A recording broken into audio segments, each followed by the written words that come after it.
It is time to talk about mood changes on the carnivore diet, because some of us don't have such an easy time going on the carnivore diet and feeling fantastic.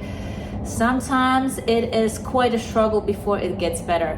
Welcome back to my channel. I am Sylvia. I'm a carnivore diet coach and a big city mom. I was dealing with rheumatoid arthritis for 6 years before I figured out what really causes it and how to reverse it. And for those of you that are new to this channel, I reversed it with a paleo-ketogenic diet, which is a version of carnivore diet with some additional features.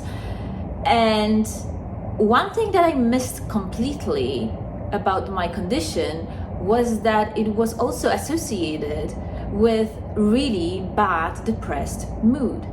But because I was in so much pain all the time, and my dream and a wish for the day was just to get through the day without being in an excruciating pain, being able to lift a glass of water without being in pain, or walk from the bedroom to the bathroom and not be in a tremendous pain each time I take a step.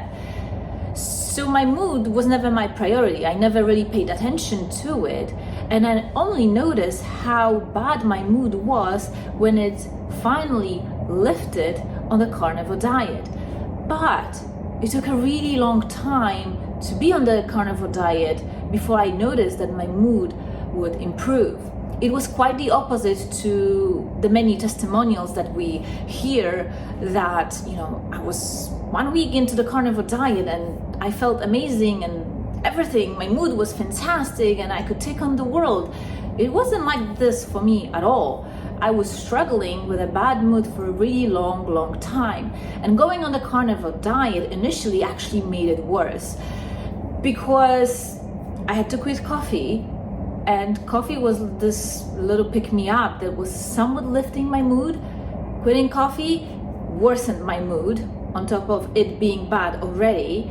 And then withdrawals from carbohydrates, that just made it extra bad. So it took a few weeks, I would say 6 to 8 weeks, before my mood really improved. It were my joints that responded to the diet first. Within a week to 10 days, I started noticing major improvement in the pain levels. But my mood, oh my gosh, especially with the transition symptoms, not being able to drink coffee, not being able to eat carbohydrates, my mood was bad to begin with, and it just got worse, and it went on and on and on. I just stuck to the idea that this diet has to help for my rheumatoid arthritis, and I really don't want to deal with pain anymore. And that was the only thing that got me by, because my mood was not supporting me at all. I had zero motivation, I had zero vision, everything was foggy, cloudy, hopeless. I didn't want to do anything for the day. It was just so difficult, and that went on for about 6 weeks. And then suddenly, almost overnight, my mood just lifted. From the perspective of time and working with other clients, I think what is happening within our bodies, that our mood responds to the level of inflammation as well. So I think as your inflammation, systemic inflammation of your body goes down, so is your mood improving. And perhaps it is the way our body works that the mood is the last one to improve. But the good news is, in the end, it does improve, and it stays improved. I know.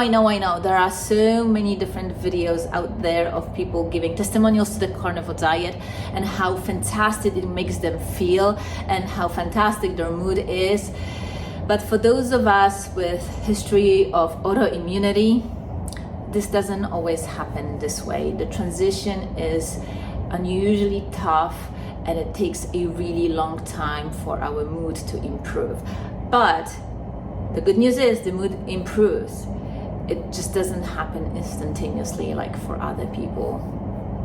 So if you ended up on the carnivore diet to reverse rheumatoid arthritis, lupus, multiple sclerosis, maybe psoriasis, and you suffer from a bad mood while going through the process, stick with it. Stick with it. Don't give up. Eventually, your mood will get elevated, and it will stay elevated. Trust me. I have many clients with autoimmunity, and we all end up with a better mood. And I should also add that if you are thinking that there's something extraordinarily wrong with you because not only do you have autoimmunity, but you're also depressed, no, it's normal. Actually, it is expected. If you look up, let's say, rheumatoid arthritis and associated conditions with it, depression is one of them. And a lot of rheumatoid arthritis people get diagnosed also with depression and are medicated not only with autoimmunosuppressant, but also with antidepressants. Yeah. Alright, so this will do it for this week's video. I hope this is helpful to all of you that are about to lose your hope and just give up because things are not getting any better and your mood sucks. Stick with it. It's gonna get better, I promise. If you like to be coached by me, the links to my coaching site are in the description box. And if you haven't yet, subscribe, hit that notification bell, and I will see you in my next video. Bye!